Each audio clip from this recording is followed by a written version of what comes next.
I'm John Batchelor. Gordon Chang of Forbes.com is here, and Gordon corrects me. Not Incheon, Chosin Reservoir. My brain went the wrong way. Sunspot. Chosin Reservoir, 1st Marine Division, Korean War. Now we're off to the 21st century. Stephen Yates, the CEO of DC International Advisory, joins us.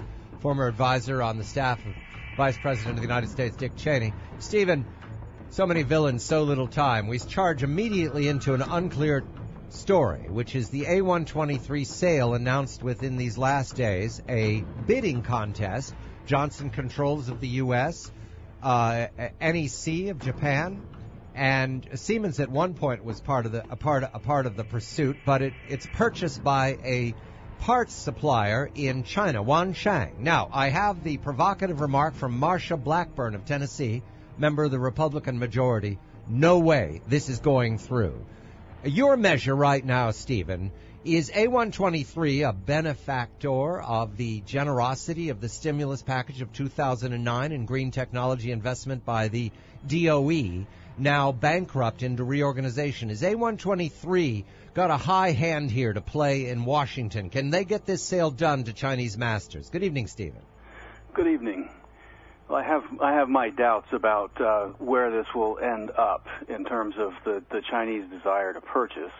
It's an unfortunate tale, and why government shouldn't be in the business of picking winners and losers. As this proves they made the wrong choice, first of all, given the bankruptcy, and also that we need to have a much clearer process in place to review investments that come into the United States into technology that can move.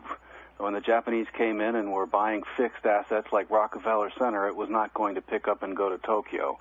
Not so when it comes to a portable technology.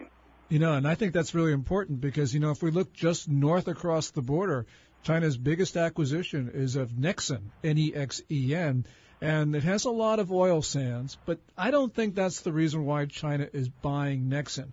China is buying Nexen because it has a lot of technology about how to exploit oil sands. And China, which has a lot of oil of its own in the sands, really needs that tech. And this is why the Canadian intelligence services really tried to prevent that sale to Nexen. It was just approved by Ottawa.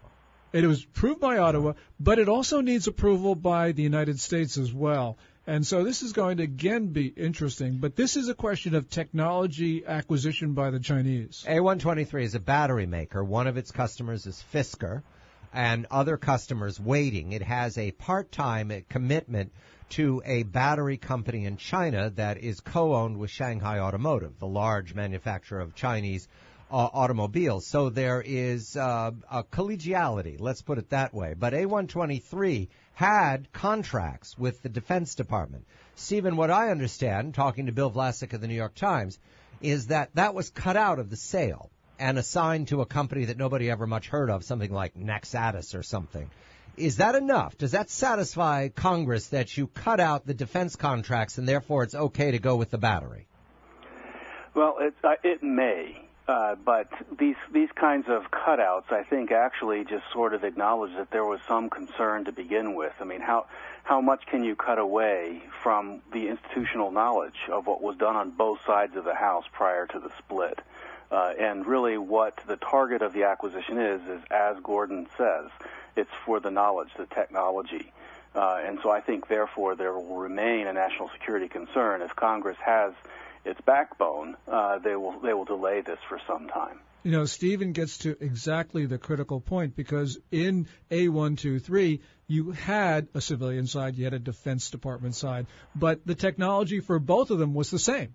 So essentially, yes, you can cut out the defense contracts and not sell them to the Chinese, but what you're selling is the sensitive Defense Department technology that we need for us. And so essentially what you have is an inability really to divide this company. Solomon couldn't do it, and I don't think Congress can either. I call upon Stephen's experience to chew and walk and play fiddly sticks at the same time, which is what happens when you work in the White House or for the vice president, because you don't get just one problem. You get them all on the same day. Stephen, here are the problems. We have 4 Chinese warships deliberately going through the contiguous zone of Okinawa Prefecture in these last hours, more than twice now in a 48-hour period, clearly aiming to intimidate in someone out there about the Senkaku.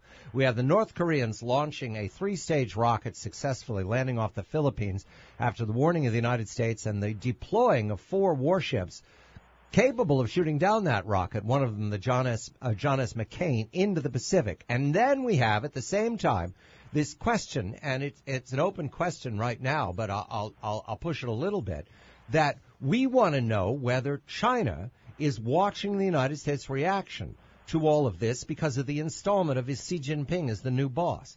Is this a game you want to play with us, Stephen? Can we connect all these suggestively hostile acts by the Chinese and their allies? Well, I think that you're absolutely correct that we have all these things playing out at once and that the Chinese will be watching with great attention to what is done to provoke a response from us and our allies and what comes of it all.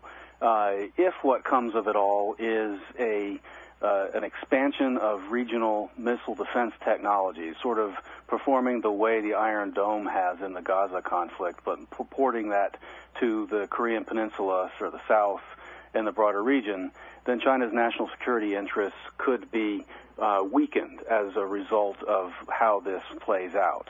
To date, the Obama administration has not shown a similar penchant for further development and deployment of missile defenses. Plus, there is the added dimension of sovereignty in this case that is very, very stark. The missile trajectory supposedly flew directly over Okinawa as well. So you have a direct overflight of an ally's sovereign territory with this. You have the presence of the Chinese vessels challenging a sovereign claim. And there's a profound test of what is the U.S. role in this region in maintaining the global commons on the high seas. So I think there's an enormous number of questions. To date, the administration has been very good with words of denunciation.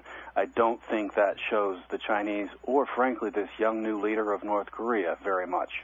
Stephen Yates is the CEO of DC International Advisory, former advisor to the Vice President of the United States, Dick Cheney. Gordon Chang, the rocket went over Okinawa and the 4 warships went by it. Gee. Gordon Chang of Forbes.com. I'm John Batchelor.